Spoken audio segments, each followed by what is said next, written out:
Okay, good morning everyone.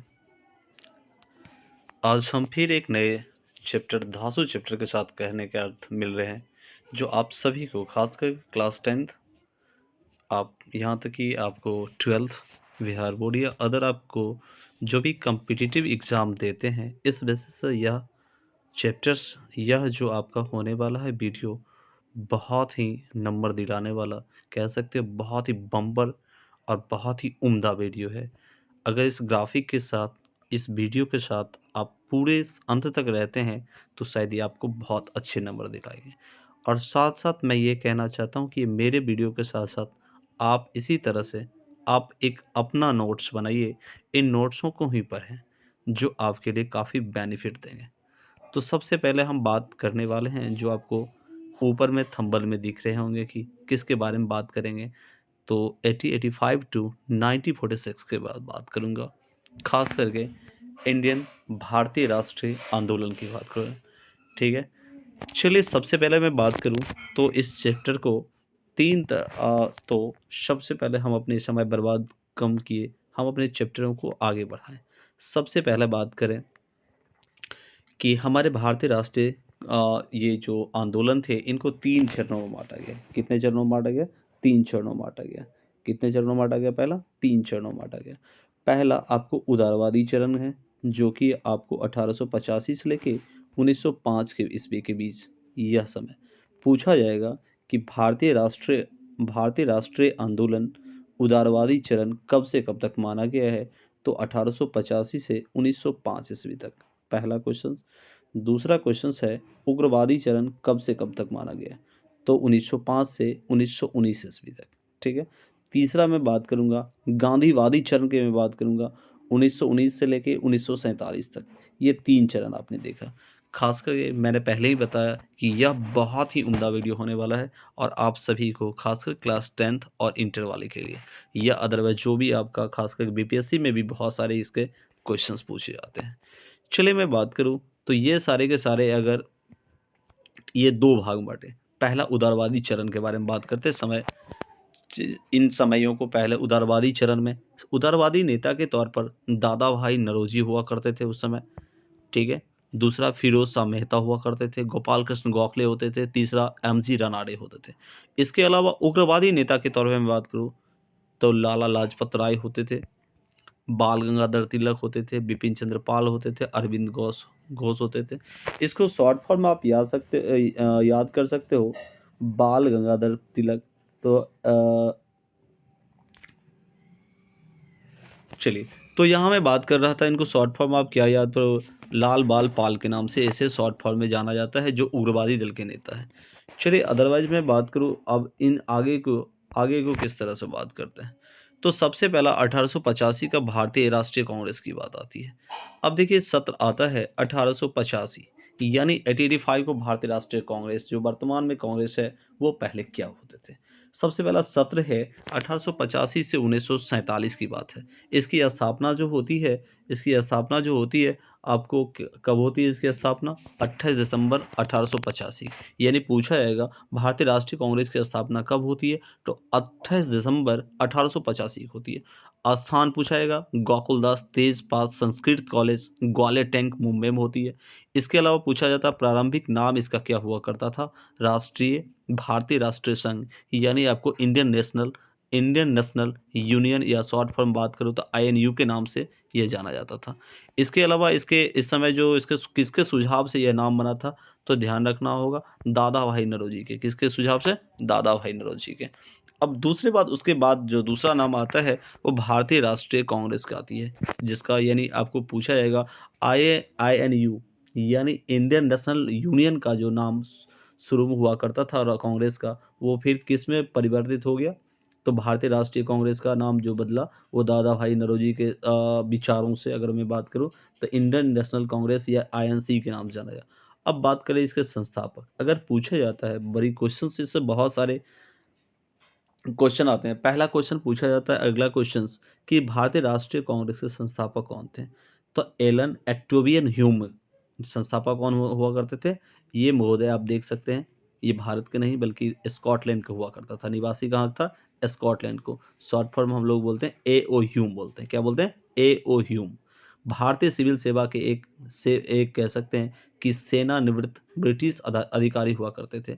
इसे शिमला में बसे होने के कारण यानी हर्मिट ऑफ शिमला भी कहा जाता है। पूछा जाता है हर्मिट ऑफ शिमला के नाम से कौन जाना जाता है? तो एलन ऑक्टेवियन ह्यूम को जाना जाता है। पत्रिका इनकी कौन हुआ करता था? जनता के मित्र। अगला, कांग्रेस के प्रथम सचिव एग्जैक्टली यही हुआ करता था। 1906 तक रहे थे कुल मिला के।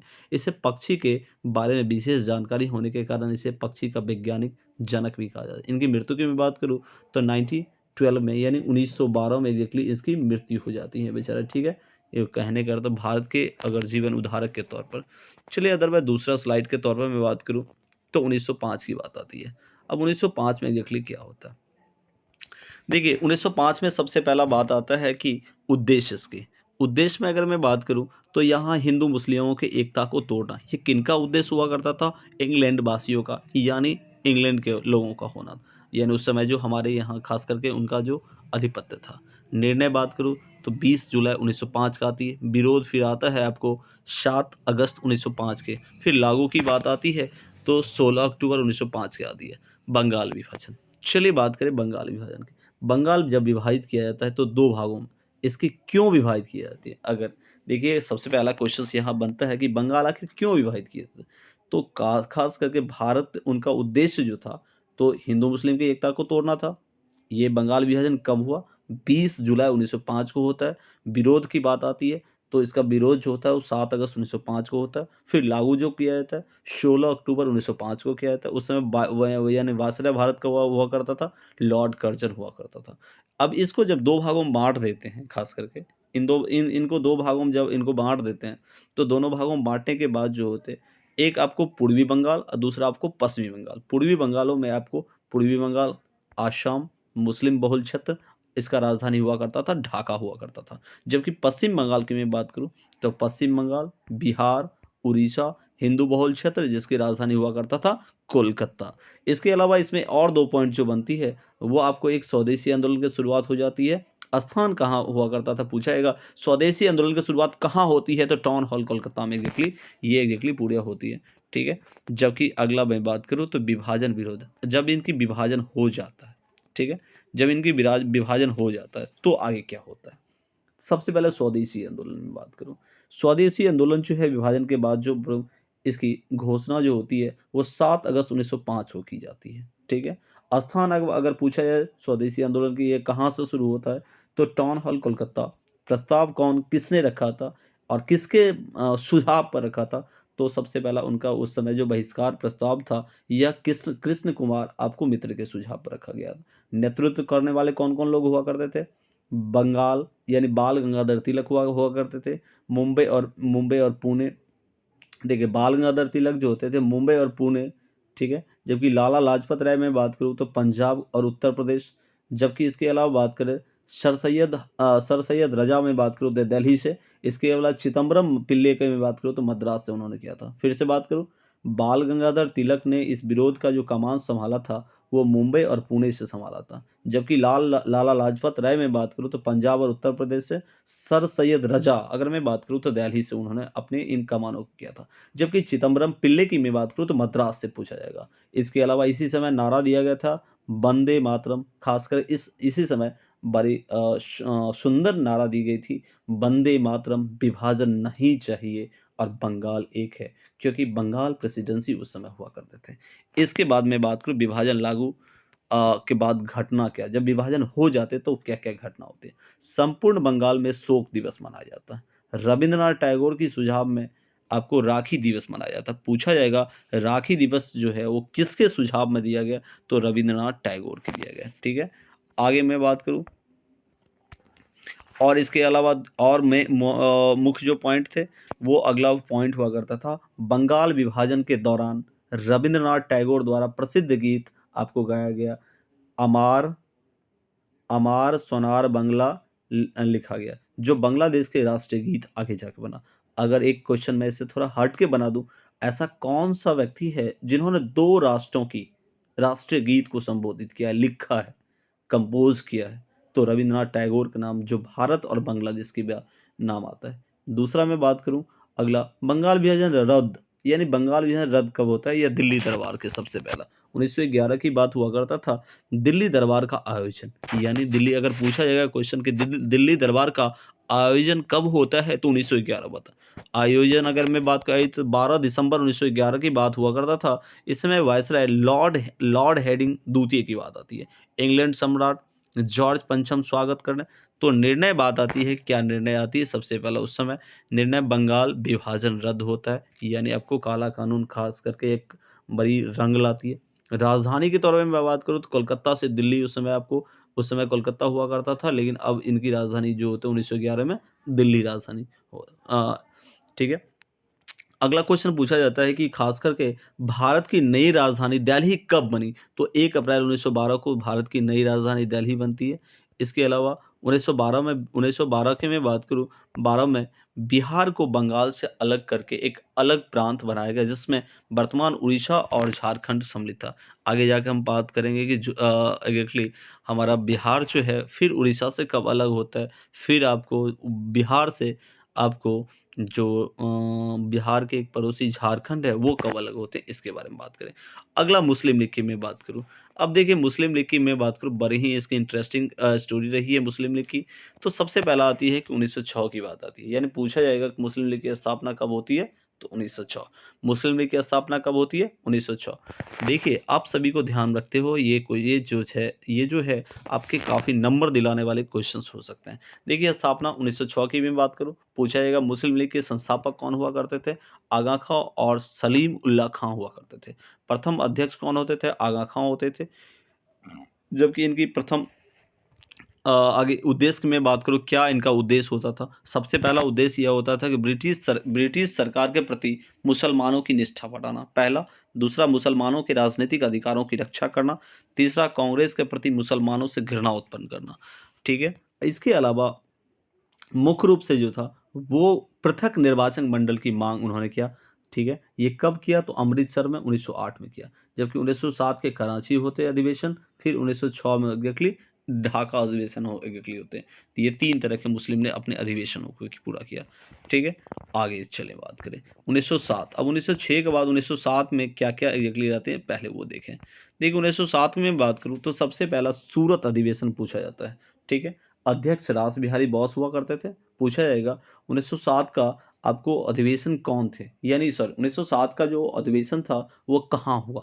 तो सूरत में होने के कारण इनका नाम जो है सूरत अधिवेशन रखा गया। ठीक है? इसके अध्यक्ष किसने किया? रास बिहारी घोष ने किया। ठीक है? अगला स्थान में बात करूँ, सूरत जो कि ताप्ती नदी के किनारे हुआ करता। ठीक है? परिणाम क्या हुआ? तो कांग्रेस का विभाजन। अब कांग्रेस कितने भागों में बँट गए भाई साहब? तो गरमपंथी और नरमपंथी। भाई साहब सिंपल है, जब आपके एक घर में एक 2 व्यक्ति या 4 व्यक्ति एक जगह नहीं रह सकते, इतने बड़े देश में कैसे लोगों की समानता आपस में मिलेगी? ठीक है? किसके लेकर अगर पूछा जाएगा किसके लेकर होती है? तो अध्यक्ष पदों को लेकर। ठीक है? न गरमपंथी और नरमपंथी। बात करेंगे आगे जाके, फिर नरमपंथी क्या है और गरमपंथी। गरमपंथी के तो आप जानते हैं, जिनकी खूनों में उबाल थी और भारतीय जो कल आज़ाद होने वाले थे, उन्हें आज ही आज़ाद करने वाले थे। लेकिन नरमपंथी बेचारे गांधी खुद और इनके जो अनुयायी हुआ करते थे, भाई साहब चलो हम आज़ाद होते हैं।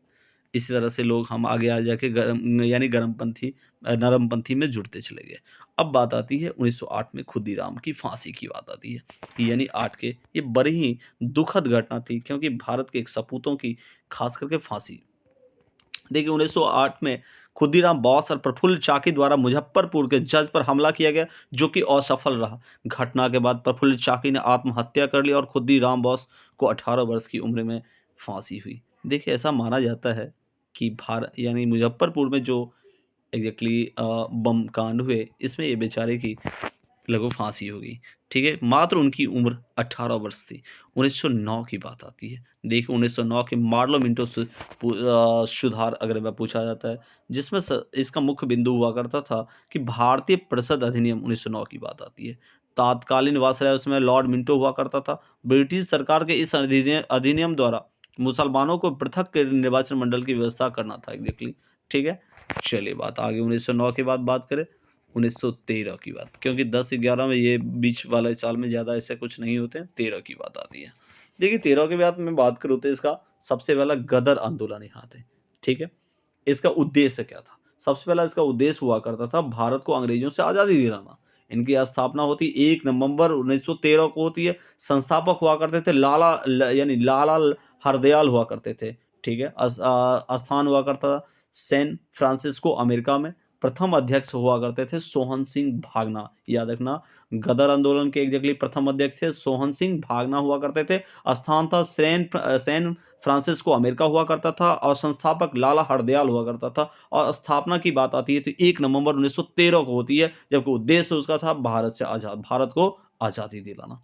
इसके बाद बात करते हैं 1 नवंबर 13 को गदर पत्रिका उर्दू जारी हुई, जो साप्ताहिक हुआ करते थे। जबकि 9 दिसंबर 1913 की ये गुरुमुखी लिपि में छपी। जबकि इस पत्रिका का प्रथम पहला पृष्ठ जो है, अगर मैं बात करूं तो कच्चा चिट्ठा नामा से छपा जाता है। तो ये सारे अभी आपने देख लिया। इसके बाद बात करें 1914 से 18 की मैं बात करूं तो 1914 से लेकर 18 तक भारत के लिए काफ़ी ही रहा। सबसे पहला कहते हैं भारत और ब्रिटिश के दृष्टिकोण से मैं बात करूं तो कहते हैं यूरोप शक्ति दो आपको शक्ति, खास करके यूरोपीय जो शक्ति थी दो भागों में, दो धाराएं में बट जाती है। पहली धारा में हुआ करते थे ऑस्ट्रेलिया नहीं, ऑस्ट्रिया, जर्मनी, इटली, तुर्की हुआ करते थे, ठीक है? शॉर्ट फॉर्म आप अजीत याद कर सकते हो। जबकि सेकंड फॉर्म में मैं बात करूं तो फ्रांस, रूस और इंग्लैंड हुआ करते थे। फ्री के नाम से आप याद कर सकते हो, ठीक है?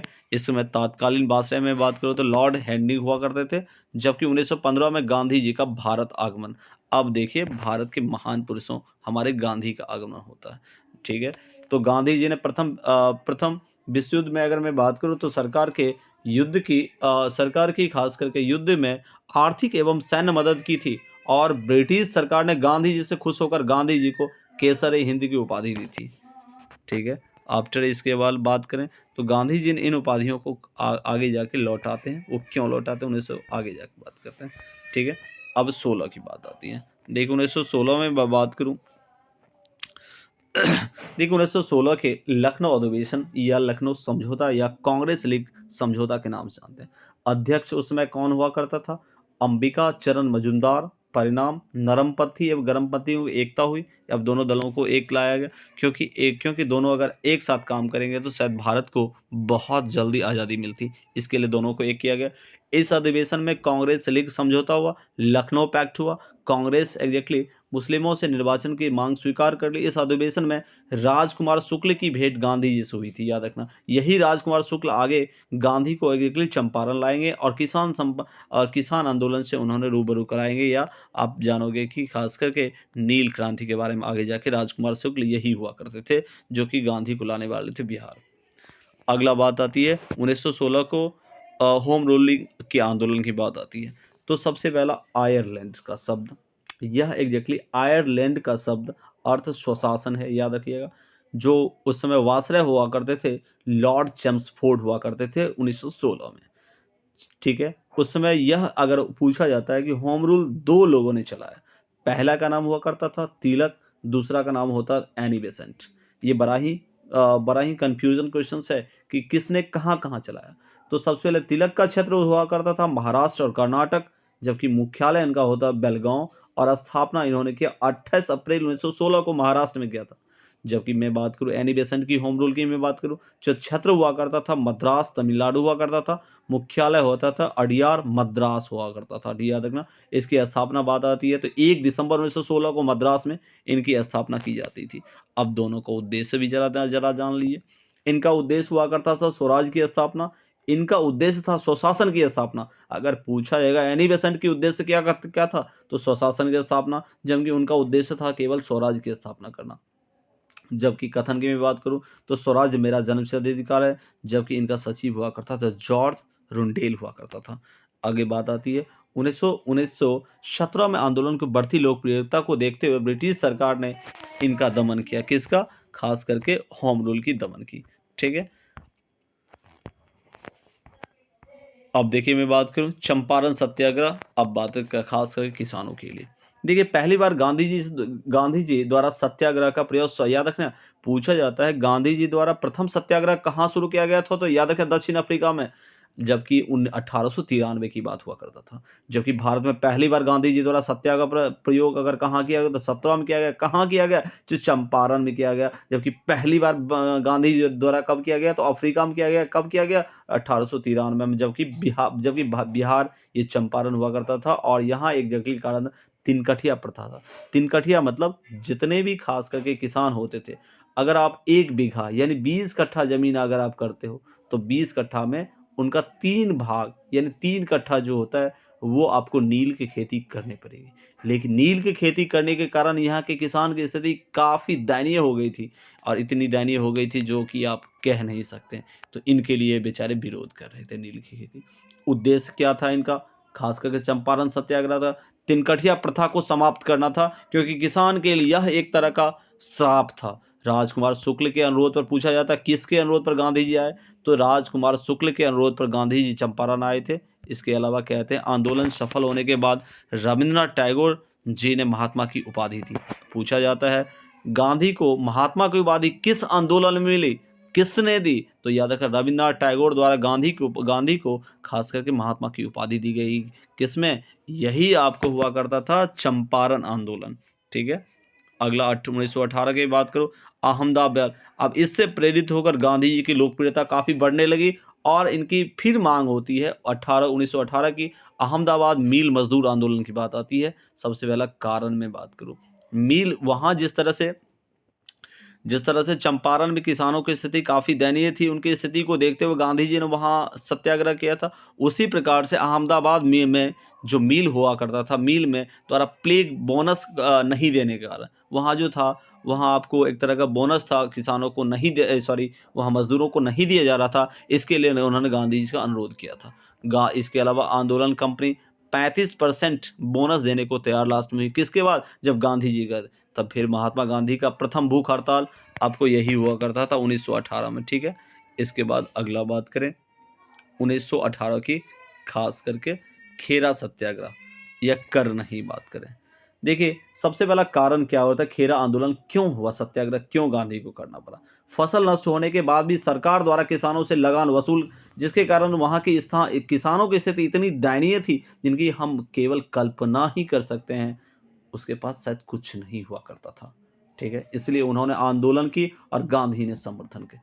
आगे बात करते हैं कि आंदोलन के बाद सरकार के फैसले तय हुआ और केवल समर्थ किसान ही इसे कर को दे सकते थे। यह गांधी का प्रथम वास्तविक किसान सत्याग्रह था। पूछा जाएगा किसान का, खास करके गांधी का प्रथम वास्तविक सत्याग्रह कौन था? तो खेरा आंदोलन। ध्यान देगा इसमें क्यों हुआ था? तो फसल नष्ट होने के कारण जो है वो वहाँ के जो खास करके किसान वर्ग थे काफ़ी दयनीय स्थिति हो गई थी, और उन्हें लगान देने के लिए कुछ भी नहीं था, जिसके लिए उन्होंने गांधी का आह्वान किया और उन्होंने खेरा सत्याग्रह आंदोलन के तौर पर। अब बात करते हैं 1919 के रॉलेट एक्ट की बात करते हैं। देखिए 1919 के रॉलेट एक्ट की मैं बात करूं तो सबसे पहला रॉलेट एक्ट कब पारित होता है? तो 18 मार्च 1919 को होता है। उद्देश्य क्या था? इस एक्ट के तहत सरकार जिसे चाहे बिना मुकदमे चलाए जेल में कैद कर सकती थी, क्योंकि उस समय काफ़ी ज़्यादा ही हमारे यहाँ विरोध चल रहा था। इसके लिए वो जैसे चाहे बिना कोई कहे सुने जेल में बंद कर सकते थे। इनके लिए विरोध चल रहा था। इस एक्ट को बिना अपील, अब देखिए पूछा जा सकता किस एक्ट को बिना अपील बिना दलील के कहा है? तो याद रखना होगा कि किस एक्ट को कहा गया था? रॉलेट एक्ट को कहा गया था। किस एक्ट को कहा गया था? रॉलेट एक्ट को किया गया था। आगे बात करते हैं, गांधी जी ने इस एक्ट के खिलाफ 6 अप्रैल 1919 को पूरे देश में हड़ताल चलाया। इसके अलावा 10 अप्रैल 1919 को पंजाब के लोकप्रिय नेता सैफुद्दीन किस्दू, ये बराबर क्वेश्चन पूछा जाता है बीपीएससी का क्वेश्चन है। सैफुद्दीन किचलू और सत्यपाल को हड़ताल के दौरान हिमाचल प्रदेश में गिरफ्तार किया गया था, यानी रॉलेट एक्ट के खिलाफ। Okay thank you. यह वीडियो बहुत लंबा हो जाएगा, आगे वीडियो में फिर से मिलेंगे। Thank you, have a nice day. अगर आपको यह वीडियो अच्छा लगे तो दोस्तों के साथ शेयर करें, दोस्तों को मदद करें। Thank you.